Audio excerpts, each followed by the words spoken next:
हाँ भाई, नमस्कार है साਰਿਆਂ राम राम भाई साहब ने। भाई ऐसे तो शुरू ना हो पाए। जोरदार तालियों की गड़गड़ाहट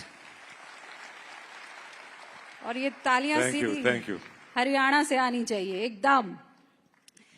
तो आप जानते हैं हरियाणा का छोरा हमारे सामने है। साल भर पहले सबके दिमाग की घंटियां बजा दी। लोग ये आपस में चर्चा करने लगे कि भैया ये छोरा है किस साइड, चाहता क्या है। आज हमारे साथ है, राइजिंग भारत समिट में हिस्सा बन रहे हैं। बहुत बहुत स्वागत है आपका। बहुत बहुत धन्यवाद रूपिका जी। हम भी आपके फायरी शोज और क्वेश्चनिंग को देख के काफी एंटरटेन रहते हैं। इन्फॉर्म्ड भी रहते हैं। सॉरी, इन्फॉर्म्ड भी रहते हैं।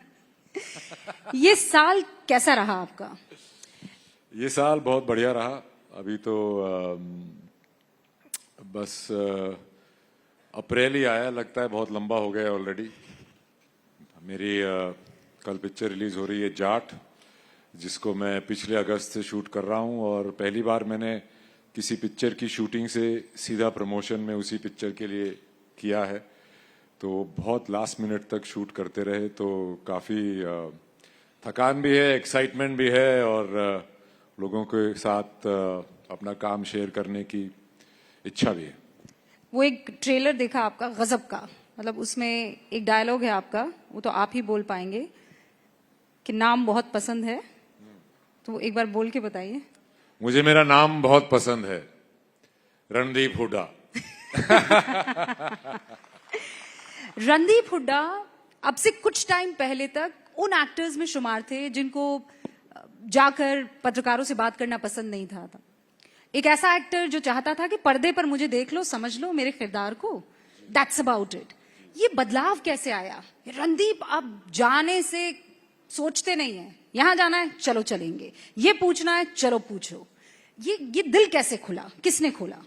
देखिए, हम उन एक्टरों को देख के बड़े हुए थे जो कि हमें पर्दे पे ज्यादा दिखते थे और उनके बारे में हमें नॉलेज कम होती थी। वो मद्देनजर रखते हुए मुझे भी हमेशा लगता था कि लोग मेरे कैरेक्टर्स में ज्यादा बिलीव करेंगे और मेरे ऑन स्क्रीन परफॉर्मेंसेस पे ज्यादा बिलीव करेंगे जब उन्हें मेरी पर्सनल लाइफ के बारे में कम पता होगा।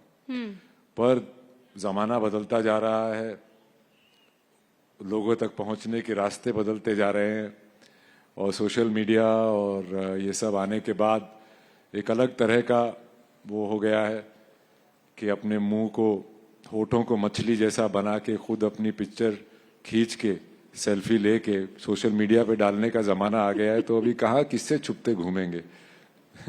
खाने से लेकर हगने तक के सारे वीडियो बना बना के सोशल मीडिया पे शेयर करते रहो, तो शायद उससे एक नई दर्शकों की भीड़ जमा होगी, जिसको आजकल लोग कंज्यूमर कहते हैं। तो हमने तो दर्शकों के लिए काम करना शुरू किया था, पर शायद ये भी एक नया तरीका इजाद हुआ है। तो ये दर्द है, ये मजबूरी है कि मजबूती है रणदीप हुड्डा की? नहीं नहीं, ऐसा है, गंगा जाओ गंगा राम, जमुना जाओ जमुना राम। जहाँ पे आपका जैसे बनने लगे, जैसे जैसे वक्त बदलता जाए आपको भी बदलते रहना चाहिए। पर मैं वापस उसमें जाना पसंद करूंगा। सोशल एक बहुत एडिक्टिव चीज है। मैं भी उस पर, जब मैं सावरकर डायरेक्ट कर रहा था तो मैंने नोकिया का फोन ले लिया था कि उस पर ना व्हाट्सएप हो ना कुछ, सिर्फ बात से बात हो, और जिंदगी बहुत ही सरल हो गई थी। बहुत सारे लोग जिंदगी से कट गए थे और बहुत सारे लोगों की अहमियत पता चली थी। पर उसके बाद वापस से मैंने अपना स्मार्टफोन ले लिया, तो जो एक 2 साल की कंटेंट कंज्यूमिंग की जो भड़ास थी वो इतनी निकली कि बहुत समय सोशल मीडिया पे गुजारने लगे। तो मैंने फिर वो फोन से वो एप्स हटा दी और मैं अब बहुत ही सुखी और अपने आप को शांतिपूर्व पाता हूँ। तो अभी आपके फोन में एप्स नहीं है, ये सोशल मीडिया एप्स नहीं है? जी नहीं है, और ना ही चाहिए भाई। कौन क्या कर रहा है, मुझे अपने काम से, अपनी जिंदगी से फुर्सत नहीं है भैया, किसकी क्या देखेंगे। और सोशल मीडिया पे तो आजकल क्या होता है कि बस अब असली सुख, असली दर्द से दूर हटके बस यही दिखाया जाता है कि कितने मजे ले रहे हैं, मजे ले रहा हूं मैं अपनी लाइफ में, सबको यही दिखाते हैं आदमी। कोई असली सुख, कोई असली दर्द वहां नहीं है, कोई असली कनेक्शन नहीं है। बस ये दिखाते रहो कि मैं कितने मजे ले रहा हूं और उसके फ्रेम के बाहर चाहे आदमी कितना ही दुखी हो। अच्छा, अब चूंकि ये सवाल पूछा गया है और जवाब आया है, आप में से कितने इतने ऐसे लोग हैं जिनके फोन में सोशल मीडिया एप्स नहीं है? क्या बात कर रहे हैं? देखा, हम माइनॉरिटी में आ गए हैं। ओहो। और कितने ऐसे लोग हैं, आज देखने में अच्छा लगेगा ना, कितने ऐसे लोग हैं जिनके मोबाइल में एप्स हैं सोशल मीडिया? बाकी सारे ही हैं। बहुत फ्री टाइम है आप लोगों के पास दूसरों की देखते रहने का। ऐसा मत बोलिए, भारी पड़ जाएगा। कल आपकी फिल्म रिलीज हो रही है, वो फ्री टाइम नहीं होगा तो जाएंगे नहीं देखने फिर? अरे जाएंगे जाएंगे, कैसे नहीं जाएंगे। अच्छा, एक बात बताइए, आपने कहा गंगा चले गंगा राम, यमुना चले यमुना राम। अब ये जो आपने वाक्य बोला है, ये मुझे उस बिंदु पर लेकर जाता है कि इस वक्त यही देश में चल रहा है, आइडियोलॉजिकल वॉर। भाई, एक है लेफ्ट, एक है राइट, वो सेंटर पता नहीं कहाँ खो गया, आज तक मिल नहीं रहा है। रणदीप कहाँ है? देखिए, मुझे पता था घूम के गुगली इधर ही आने वाली है, जैसे तो मैं कोई प्रवक्ता हूं। देखिए, सबसे बड़ी बात तो लोगों को पता नहीं है, क्यों समझ में नहीं आती, कि the left and the right wing belong to the same bird. वो एक ही उसका हिस्सा है और विचारधाराएं अलग अलग होनी चाहिए ताकि उनके एक संवाद हो, उनकी एक डिबेट हो और उसमें लोगों को समझ में आए कि कौन किस पक्ष में है, और दोनों पक्ष में भी हो सकता है और निष्पक्ष भी हो सकता है। नहीं, पर वीर सावरकर की जब आप बात करते हैं तो एक आइडियोलॉजिकल वॉर ये है जो कहते हैं वो माफी वीर हैं। उनको बुजदिल तक का तमगा दे दिया गया कि माफी मांग के ये शख्स जो है बाहर निकला। और रणदीप हुड्डा एक मूवी बनाते हैं जहां वीर सावरकर के, आपने वीर पूरी फिल्म में कहीं नहीं कहा, लेकिन जब आदमी देखकर बाहर निकलता है तो वो उसको एहसास होता है कि भाई जो इस शख्स ने किया होगा कैसे किया होगा, तो फिर तो बढ़ जाता है ना मामला। एक है जो कहते हैं माफी वीर है ये। देखिए, वो उनपे पॉलिटिकल लालचनाएं तब से चली आ रही हैं जब हिंदुस्तान में 3 मेजर पॉलिटिकल पार्टीज होती थी, जिसमें से एक इंडियन नेशनल कांग्रेस होती थी, एक हिंदू महासभा होती थी और एक मुस्लिम लीग होती थी। तो उस वक्त से आज भी वैसा ही होता है। विपक्ष गवर्नमेंट पे लालचना लगाता है और गवर्नमेंट विपक्ष पे लालचना लगाते हैं। एक जोक है इसके ऊपर, सुनोगे? विपक्ष ने गवर्नमेंट की प्रशंसा की। ये तो ब्रेकिंग न्यूज है। तो इसी पॉलिटिकल लालचना में उनका नाम भी आ गया। अब मेरा एक ही सवाल है, मैं उसमें जाके बैठ के उनके नाम की बहुत दलीलें मैं दे चुका हूं, तुमने सुनना है सुनो, नहीं सुनना मत सुनो। पर मेरा एक ही सवाल है, भाई जो आदमी माफी वीर था उसको 27 साल उन्होंने बंदी बना के क्यों रखा?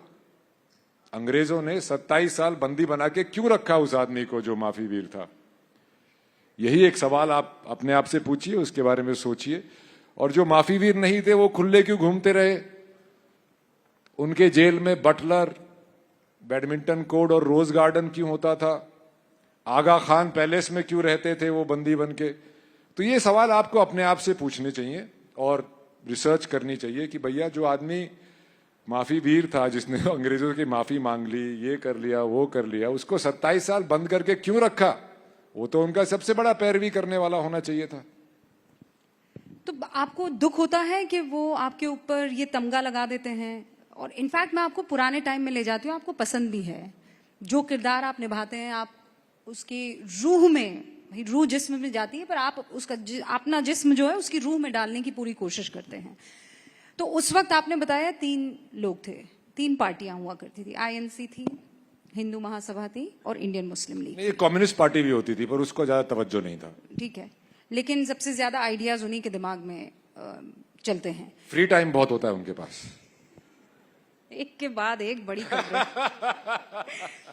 तो रणदीप हुड्डा अगर सोशल एक्टिविस्ट होते या पॉलिटिशियन होते उस टाइम में, तो इन तीनों में से किसके संग होते? या चलिए चौथा कोण भी दे देती हूँ, कम्युनिस्ट, किसके साथ होते? Hindu Mahasabha, Indian Muslim league, INC और कम्युनिस्ट। देखिए, ये सब बातें भी कुछ ही लोगों में होती थी, बाकी देश तो गरीबी से जूझ रहा था, गुलामी से जूझ रहा था और अपना जिंदगी काट रहे थे। मैं किस पार्टी में होता मुझे ये नहीं पता, क्योंकि ना मैं उस वक्त था और उस वक्त मेरी विचारधारा क्या होती मुझे नहीं पता। मैं शायद अंग्रेजी फौज में होता। तो फिर आप गद्दार हमारे कहलाते? बहुत सारे लोग अंग्रेजी फौज में थे, भूल रहे हैं लोग, जिन्होंने अंग्रेजों के पक्ष में, फर्स्ट वर्ल्ड वॉर में गांधी जी ने बोला था कि अंग्रेजों के पक्ष में लड़ते हैं तो शायद हमें आजादी जल्दी मिल जाएगी।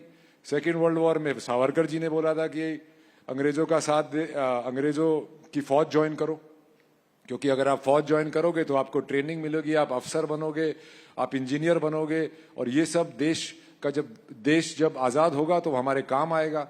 वो कहते थे कि वेपन्स की ऑर्डिनेंस फैक्ट्री जैसी आजकल हमारे पास है वो हमारे पास होनी चाहिए ताकि हम सशस्त्र बने। सशस्त्र बन के ही आप पीस एक्सपेक्ट कर सकते हैं, कमजोरी में या अहिंसा से आप पीस एक्सपेक्ट नहीं कर सकते हैं।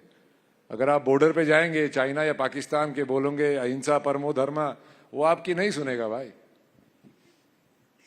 मतलब मैंने आपको 4 ऑप्शन दिए, हमेशा आपको ये करना होता है ना? क्या? जीवन आपको ऑप्शन देती है और आप कहती भक मैं लेता ही नहीं हूं और दूसरी दिशा में चले जाते हैं। बेस्ट है ना, एटलीस्ट यूनिक तो है। मतलब एक बयान दिया था इन्होंने जिसमें ये कहते हैं कि फिल्म इंडस्ट्री में पूरी तरह से भेड़चाल चल रही है। अगर एक चीज हिट हो जाती है तो फिर सभी उसी तरह की फिल्में बनाने लगते हैं। अब सबको स्त्री के बाद हॉरर कॉमेडी ही बनानी है। बतौर एक्टर मुझे ये पैमाना बिल्कुल भी सही नहीं लगता है, बिल्कुल उस पर सटीक बैठता है। ऑप्शन है आपके पास, नहीं हमको तो जाना है दूसरे डायरेक्शन में। देखो भाई, हमारी जाटों की थोड़ी आदत ही ऐसी होती है, कान सीधा पकड़ना ही नहीं, और पकड़ना भी है तो दूसरे का पकड़ना है। अच्छा, आप कहते हैं कि बॉलीवुड अपनी संस्कृति से जुड़े टॉपिक्स पर फिल्में नहीं बनाती है, साउथ उससे थोड़ा ज्यादा अटैच्ड जुड़ा हुआ है। वो ज्यादा गांव खेड़े से जुड़े हुए लोग हैं। हमारा थोड़ा जो हिंदी फिल्म इंडस्ट्री है वो काफी बार एलिटिस्ट हो जाती है। और जैसे मेरे जो डायरेक्टर है गोपीचंद मिलेनिली, जो कि जाट के डायरेक्टर हैं, अब जैसे एक जाट ने जाके एक महाराष्ट्रन सावरकर पे पिक्चर बनाई, ऐसे ही वो तेलुगु का गोपीचंद मिलेनिली जाटों पे पिक्चर बना रहा है। तो वो उसके जो व्हाट्सएप स्टेटस है उस पे उसने लिखा है, I did not go to film school, I went to movies. तो जो हमारी एक दर्शकों की पिक्चर देखने की एक परंपरा चली आई है, एक हिस्ट्री है, एक बैकग्राउंड है, तो उन लोगों को उससे जुड़ी हुई ही पिक्चरें बनानी है और वो बहुत ही रूटेड पिक्चरें बनाते हैं।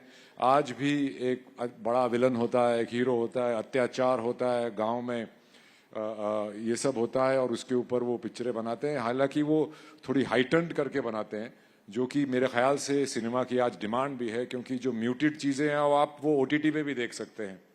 तो जब आप सिनेमा में जाते हैं तो आपको थोड़ा सा लार्जर देन लाइफ दिखना चाहिए, थोड़ा ड्रामा। क्यों? तो वो ड्रामा हमें जाट में देखने वाला है, पर जाट में जाट नहीं है। सबसे बड़ी गुगली तो यही थी। मतलब क्यों? मेरे पास आए, बोले जाट पिक्चर करनी है। मैं तो खड़ा हो गया सीट से, मैं कहा यार बड़े दिनों बाद एक ऐसी बॉल आई है जिसपे तो मतलब बल्ला बिला घुमाए छक्का मार देंगे। उन्होंने मेरे को स्क्रिप्ट सुनाई, वो भी तेलुगु में, बहुत ही इंटरेस्टिंग थी। तेलुगु में भी यार ऐसे साउंड इफेक्ट के साथ पिक्चर सुनाई। तो फिर बोले तुम्हारा रोल राणा तुंगा का है। मैं कहा है, मतलब मैं जाट नहीं प्ले कर रहा हूं। तो उसमें थोड़ी सी, हालांकि स्क्रिप्ट अच्छी थी, सब अच्छा था, तो थोड़ा मुझे लगा यार कहीं गांव में जरा लोग ना बोले यार जाट नाम की पिक्चर में तू जाट नहीं। तो फिर मैंने पेरेंट्स से पूछा, बोले भाई तू तो कलाकार है, तू अगर सावरकर बन सकता है तो राणा कुतुंगा भी बन सकता है, चार्ल्स सोबराज बन सकता है, राजा रवि बन सकता है, तो इसमें क्या प्रॉब्लम है? मैं कहा नहीं जी कोई प्रॉब्लम नहीं है। फिर मैंने अपने स्कूल के व्हाट्सएप ग्रुप में भेजा, तो बोला अरे यार न्यूना चाल है, जाट कौन प्ले कर रहा है? मैं कहा सनी देओल। बोला चल भाई फिर ठीक है, तेरे ते बड्डा एक का जाट है, उड़े वो है सनी देओल।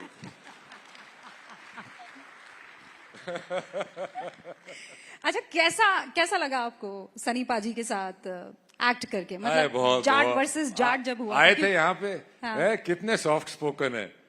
वो 2.5 किलो का हाथ दिखता नहीं है ऐसे, वो सिर्फ स्क्रीन पे दिखता है। बहुत ही सरल सॉफ्ट स्पोकन इंसान है। और उन्होंने, वो कहते हैं कि गदर 1 ने मेरी दुकान बंद कर दी, गदर 2 ने फिर चला दी। उनके साथ क्या क्या हुआ होगा इन 20 सालों में मैं इमेजिन नहीं कर सकता। मेरा तो 20-25 साल का पूरा करियर ही है। उन्होंने कैसे एक डिग्निटी से, एक पेशेंस से वो टाइम काटा है, और वो अपने आप में एक इंस्पिरेशन है, क्योंकि कलाकारों के साथ ऐसा होता रहता है। और जब उनके साथ काम किया तो हम भी अपने हॉस्टल में कवर्ड पे टूथपेस्ट से उनके पोस्टर लगाते थे, और डोले शोले हम भी नापते थे उनके। वही लड़ाई होती है, भाई संजय दत्त की बॉडी बढ़िया है सनी देओल की, तो हमारे यहाँ तो भाई सनी देओल ही चैंपियन था। फिर उनके फादर धर्मपा जी, हमको तो उनमें अपने लोग दिखते थे। पर इतने सॉफ्ट स्पोकन में गए, कैसे करेंगे? पर जैसे ही एक्शन होता है भाई में माता आ जाती है भाई, एकदम से पता नहीं क्या। हम भी थोड़े डर जाते थे। मैं कहा यार क्या हो गया? तो is a very sweet man, very, he is meant for larger than life cinema, and I really wish him well, and I hope this movie is a big sixer for him so that we can see more of that roar on the screen. लेकिन आपने जब उनके साथ fight sequence किया होगा तो 2.5 kilo का हाथ आपके ऊपर खूब पड़ा होगा, तो आपने अपना 250 ग्राम का हाथ वाथ उंगली कुछ ऐसा? आपको ये किसने बताया कि मारा 250 ग्राम का है? यार देख, ना आपके सनी देओल का पड़ा है ना मारा। अरे सनी पाजी बड़े जाट हैं, तो मैंने कहा उनको थोड़ा, आप इतनी रिस्पेक्ट पे कर रहे थे तो मैंने कहा चलो मेरा भी 250 ग्राम दे दीजिए वहां नहीं पर। नहीं, हम अपना हाथ तोलते नहीं है ज्यादा। नहीं, ऐसा कुछ नहीं है। He is such a expert at action, मतलब तुम्हें लगने का तो सवाल ही पैदा नहीं होता। पर जब हम मार रहे थे तो मुझे बड़ा डर लगता था, तो मैं फेस पे मारना था तो यहाँ मारता था। तो बोले यार मेरे फेस पे मारना, मैं हट जाऊंगा। मैं कहा यार पाजी थोड़ा बोला चल लगी चल। तो he was very, he had a big bravado about it, and I quite enjoyed working with him, and yeah. अच्छा, आपका इंस्पिरेशन कौन है बॉलीवुड में? यार मैं खुद इंस्पिरेशन बनने की कोशिश कर रहा हूँ। इंस्पिरेशन बहुत है। मैं नसीर साहब के साथ बहुत दिन थिएटर किया, उनकी वर्कशॉप्स की, उनसे सीखा। और सनी पाजी and his larger than life persona, Salman and his goodwill and his larger than life persona. There's many people who are inspirational, people who have had long careers and have stayed on top of their game. I always believe, like आपने जो पहले ये जो interaction का और social media का जो सवाल किया था, आज भी आप ये बात नोटिस करिएगा, आज भी हमारे देश में जो बड़े स्टार हैं जिनको हमें देख के लगता है कि ये कुछ भी कर सकते हैं, वो स्टार हैं जो इंटरनेट और सोशल मीडिया के पहले थे। क्योंकि उनको देखने के लिए हमें फिल्मी मैगजीन लेनी पड़ती थी, चित्रहार देखना पड़ता था, आपको पिक्चरें देखनी पड़ती थी, वीडियो कैसेट हायर करना पड़ता था। अब तो आप मुफ्त में बटन दबाओ, किसकी क्या चल रहा है, कौन कितने कपड़े पहने हुआ है, कहाँ गया है, क्या हॉलीडे चल रहा है, क्या सब कुछ पता चल जाता है। तो वो एक इंट्रीग, एक स्टार, वो दूर अंतरिक्ष के जो सितारे थे उनको देखने के लिए आपको एफर्ट करना पड़ता था। तो ये भी एक थॉट है कि क्या उस वक्त के स्टार्स आज भी इतने वो क्यों हैं? क्योंकि हमारे जहन में उनकी एक रेयरिटी थी, उनकी एक स्पेशल वैल्यू थी, वो हर जगह नहीं दिखते थे। तो वही शायद मैं भी उसी को फॉलो करने की कोशिश कर रहा था, पर मरता क्या ना करता। हाँ, क्या करें फिर? हाँ, करना ही पड़ेगा भाई। और बॉलीवुड में फिर आप एडजस्ट कैसे कर पाएंगे? मुश्किल हो जाएगी ना। मैं तो जब बॉलीवुड गया था, एक्चुअली मैं बॉलीवुड में सिर्फ हॉलीवुड के लिए अपनी शो रील बनाने गया था। 20 साल बाद हॉलीवुड में काम करने मिला।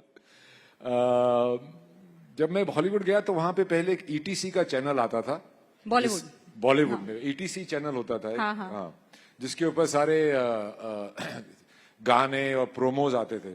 तो मैं अपनी काउच पे बैठा सोचता था कि यार, काउच नहीं, पहले तो नीचे गदेली होती थी, गदेली में बैठ के सोचता था कि मैं कौन सी पिक्चर में फिट होता हूं। तो मैं किसी भी पिक्चर में फिट नहीं हो रहा था जब तक कि मैंने कंपनी नाम की एक पिक्चर का ट्रेलर नहीं देखा जो राम गोपाल वर्मा ने बनाई थी। तो वो देख के मुझे लगा यहां मैं काम कर सकता हूं भाई।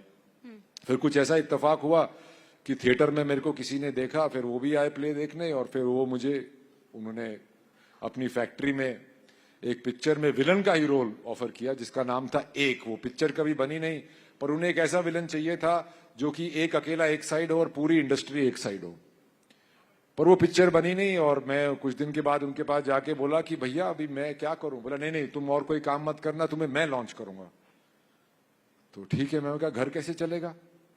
तो बोले घर का कितना खर्चा होता है भाई महीने का। तो मैंने बड़ा बड़ा चढ़ा के बोला जी 35,000 रुपए। उन्होंने बोले मेरी 35,000 रुपए की तनख्वाह बांध दी, और 3 साल में 35,000 रुपए की तनख्वाह पे कुछ ना काम करने के लिए मैं लेता रहा। ऐसे ही मेरी लाइफ में काफी ऐसे इत्तेफाक हुए कि मेरे 25 साल के करियर में से 11-12 साल तो मैं एक दिन भी सेट पे नहीं गया हूं। तो सवाल क्या था आपका? बॉलीवुड में एडजस्ट कैसे करते हैं हाँ, आप? तो बॉलीवुड में ऐसे एडजस्ट हुए यार कि अपना एक सोचा कि मुझे ये करना है।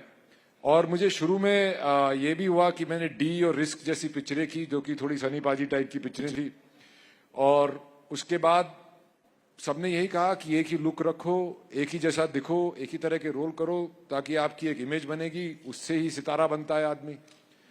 मेरे को उस वक्त तक मेरी लाइफ में नसीर साहब तो थे ही, फिर ये डैनियल डे लुइस पुइस ये सब लोग आने लगे। तो मेरे को लगा यार काम तो ये अच्छा है कि हर चीज में आप अलग अलग करो। तो वहां से मैंने अपनी जर्नी शुरू की। और मैं, अगर आप मेरे रोल्स उठा के देख लो, कोई 40-45 पता नहीं कितने मैंने टाइटल्स किए हैं, उसमें से एक दो को छोड़ के आपको मैं किसी में भी एक जैसा नहीं दिखूंगा। मेरी नकल भी, आप रेडियो पे नकल उतारते ना लोगों की, मेरी कोई नकल भी नहीं उतारता है, और I take it as a matter of pride. तो मैं बॉलीवुड में अपने अलग अलग रूप और वर्सेटैलिटी को लेके ही एडजस्ट होने की कोशिश कर रहा हूं। हुआ हूं, पता नहीं, आगे पता चलेगा। नहीं तो ये तो बॉलीवुड में ही नहीं, आप तो यहाँ स्टेज पर भी देख लीजिए, कभी आप डायरेक्टर होते हैं, कभी आप एक्टर होते हैं, यहाँ पर आप पॉलिटिशियन की तरह बोल रहे हैं। अरे तो अच्छे क्या हैं आप, मतलब दिल के करीब क्या है आपके? मैं अच्छा इंसान बनने की कोशिश करता हूं यार। हाय बाकी हाय, सब चीजें तो हाय हाय। बाकी सब चीजें तो आपके ऊपर लगाई जाती हैं। नहीं, आदमी को हर तरह की चीजें करनी चाहिए। मैं आजकल लिखता विखता भी हूं। एक कलाकार के तौर पे आपकी सिर्फ एक ही कला नहीं होती, आपका एक कलाकार का माइंड सेट होता है। No but what is your ultimate goal, क्या है? आप शाहरुख खान बनना चाहते हैं, सलमान खान बनना मैं चाहते हैं? रणदीप हुड्डा बनना चाहता हूं यार, क्या बात कर रहे हो। आज मैं यहां बैठा हूं, मैं किसी और की तरह बन के नहीं बैठा हूं, मैं खुद बन के बैठा हूं भाई, जिसमें उतना ही पॉलिश है जितना उसमें रफ है। बहुत खूब। तो लेकिन एक आपका टारगेट है कि यहां तक पहुंच जाऊं, उसके बाद तो फिर देखा जाएगा? नहीं, मेरा टारगेट वो नहीं है। मेरा वर्क लाइफ बैलेंस बहुत खराब रहा है। हम काम के लिए जिए हैं, काम से ही शादी हो गई थी बहुत साल पहले, तो मैं उसको ठीक करना चाहता हूं। मैं और बहुत सारी कहानियां बताना चाहता हूं, मैं डायरेक्ट करना चाहता हूं, मूवीज बनाना चाहता हूं, मैं बहुत कुछ करना चाहता हूं। पर I'm just scared that I don't spread myself too thin, that's all. आपने शादी की बात की, मुबारक अभी माशाल्लाह। Thank you, thank you, thank you. आपकी शादी और कितने चर्चे हुए। पिछले साल तक मैं थैंक यू बोलता था, आजकल मैं thank you, thank you, thank you. और चर्चे ऐसे थे कि क्या खूबसूरती से शादी हुई है, सारे रीति रिवाजों को ध्यान में रखा गया है, और दोनों आप बड़े खूबसूरत लग रहे थे। लेकिन उसके बाद एक चर्चा ये हुई कि रणदीप हुड्डा तो हर चीज पे बड़ा खुलकर बोलते हैं, शादी मणिपुर की लड़की से की है, वो खुद एक एक्टर हैं, मणिपुर में हो रही हिंसा पर तो कुछ ना बोले रणदीप हुड्डा। हालांकि हालात आज की तारीख में ठीक हैं, वहां पर रूल लगा दिए गए हैं, अब सीएम साहब नहीं देख रहे हैं, अब गवर्नर साहब देख रहे हैं, प्रेसिडेंट रूल लगा दिया गया है। लेकिन आप क्यों नहीं बोले मणिपुर पर कुछ? मैं बोला, आपने नहीं सुना। शायद वो सोशल मीडिया पे इतना वायरल नहीं हुआ। भाई इनको भी भेज दो। क्या बोलेगा क्या आदमी कि वहां पे पीस होनी चाहिए। मैं कोई पॉलिटिशियन नहीं हूं, मैं सिर्फ एक कलाकार हूं, और जितना मैं बोल सकता था मैं बोला। मैं और मेरी वाइफ चुपके से वहाँ रिलीफ कैंप्स में कोविड के दौरान ये जो ऑक्सीजन की मशीनें होती थी ये सब हम करते रहते हैं। उससे ज्यादा हम क्या करें आप बताइए। काम किसी और का है, उन्हें करना चाहिए। तो अब जो हालात हैं, आपकी पत्नी क्या बताती है? अब किस अभी भी हालात इतने अच्छे नहीं हैं। मणिपुर देखिए, बहुत सालों तो वहां पे बहुत ही एम्बार्गोज वगैरह लगे रहते थे। तेल, पानी, चाय, दूध, इस सब की तकलीफ बहुत रहती थी। सप्लाई चेन बहुत थी। तो वो सप्लाई चेन ठीक हुई, वहां पे खुशहाली आई, वहां पे एकदम से एक रंग और एक खुशी की लहर और एक डेवलपमेंट का काम शुरू ही हुआ था कि ये कॉन्फ्लिक्ट शुरू हो गया। तो वहां पे डेवलपमेंट कौन नहीं चाहता, वो हमको सोचना चाहिए। तो आपको इस सरकार पर भरोसा है? Can they do something? सरकार ही कर सकती है। भरोसे के अलावा आप क्या कर सकते हो? आप क्या कर सकते हो? लाइन अच्छी है। सरकार ही कर सकती है भाई। अब वक्त इजाजत के लिए कह रहा है, लेकिन मैं जाते जाते आपके साथ एक रैपिड फायर। ये वायरल वाला काम है। अरे एक कि जल्दी से कुछ बेवकूफी वाली बात बोल दो, सब आपस में शेयर करके अच्छा सब बताइए। हंसेंगे, बिल्कुल कुछ नहीं। गाली देंगे। नहीं नहीं बिल्कुल नहीं। आप मुझे बताइए, कुछ एक वीर सावरकर बोलेंगे, कुछ माफी वीर सावरकर बोलेंगे। क्या चल रहा है भाई? नहीं, लेकिन देखिए, एक भी ऐसा जवाब है जो वायरल कंटेंट ना हो। अगर है तो तालियां बजा दीजिए आप सब, है ना? सारे के सारे जो बयान दिए वो वायरल कंटेंट और कह रहे रैपिड फायर जाएगा वायरल कंटेंट। गलत बात है। हाँ, तो चलिए शुरू करते हैं। आजादी में बड़ा योगदान किसका? महात्मा गांधी, वीर सावरकर? दोनों का बहुत था। दोनों का बहुत बड़ा योगदान था। 50-50। आप किस पक्ष में है उसके हिसाब से देखिए। नहीं, मैं तो भारत के पक्ष में हूं। दोनों पक्ष में मैं भारत अच्छा, के इस पे पक्ष मैं एक बात बोल देता हूं। वायरल मटेरियल 1946 से 1950-52 तक कोई 40-60 देशों को आजादी मिली थी अंग्रेजों से, राइट? वहां पे ना सावरकर थे ना गांधी थे। वो आजादी कैसे मिली? ये सवाल आप सबके लिए है। तो वहां भी कोई गांधी रहा होगा, वहां भी कोई सावरकर रहा होगा। भारत देखिए, के अंग्रेज थक परिप्रेक्ष्य गए में। थे। अंग्रेज थक गए थे। अंग्रेज थक गए थे और वर्ल्ड वॉर 2 में उनके बहुत नुकसान हो गया था। वो अपनी British Empire where the sun never sets को एडमिनिस्ट्रेटिवली कंट्रोल नहीं कर पा रहे थे। वर्ल्ड वॉर 2 से जितने भी हमारे सैनिक वापस आ रहे थे, जो कि ट्रेंड थे, जो कि सशस्त्र थे और जो शस्त्रों के बारे में ट्रेनिंग जानते थे, वो लोग भी इनका रूल एक्सेप्ट करने को तैयार नहीं थे। जब इन्हें लगा कि बगावत हिंसक हो सकती है, जो कि बहुत पहले हो सकती थी, ये लोग यहां से चले गए। और विभाजन भी देश का सिर्फ हिंदू मुस्लिम पे नहीं हुआ था। ये रैडक्लिफ को जिसको बुलाया था, इनको नहीं पता था, तो पहले कभी आए नहीं थे। विंस्टन चर्चिल ने बहुत ही स्मार्टली ये विभाजन की बात 1945 में ही सोच ली थी, क्योंकि स्टालिन साहब, जैसे अब चाइना कराची में पोर्ट बना रहा है, स्टालिन साहब पोर्ट बना रहे थे। रशिया अफगानिस्तान तक आ चुका था। इंडियन जो कांग्रेस पार्टी थी वो सोशलिज्म की तरफ जा रही थी, तो उन्हें एक बेस चाहिए था एलाइड फोर्सेस को, जो कि पाकिस्तान था। और अगर आप आज पाकिस्तान की हिस्ट्री बना देख लें तो उन्हीं को वेस्ट से इतनी सपोर्ट क्यों मिलती है, वहीं पे वेस्टर्न ट्रूप्स क्यों हैं? Because of the main point जो अभी आप जिक्र कर रहे थे। जी भाई साहब, हिस्ट्री का प्रोफेसर बैठा है मेरे सामने इस वक्त। अरे यार, मैं तो कलाकार ही था, तुमने बना लिया। पूछ पूछ के सवाल मुझे भी याद करके आने रैपिड फायर पड़ते। राउंड था, आपने पूरा एक बढ़िया सा लेक्चर दे दिया। अच्छा, आपकी पसंद क्या है, साउथ की फिल्में कि बॉलीवुड? फिल्में। वाह। पसंदीदा जगह कौन सी है, रोहतक कि मुंबई? गांधी, सावरकर, रोहतक, मुंबई, मतलब क्या बात आप कर रहे हंस हैं? रहे हैं तो कह रहे हैं कि ये क्या बात हुई? भैया दोनों है। एक मेरे मिट्टी का घर है, एक मेरी किस्मत का घर है। ब्यूटीफुल। अच्छा, मुझे ये बताइए कि आपको सबसे अच्छा पॉलिटिशियन कौन लगता है? आज की तारीख में तो दो ही हैं, एक विपक्ष है और एक पक्ष है, नरेंद्र मोदी, राहुल गांधी। अरे भाई, शुक्र है आपने ऑप्शन दे दी, Narendra Modi ji. Thank you so much. Thank you, thank you. I hope you जोरदार तालियों के साथ एक बार फिर से thank you very much. Thank you Hooda ji का यहाँ राइजिंग भारत समिट में शुक्रिया कीजिए। Thank you so much.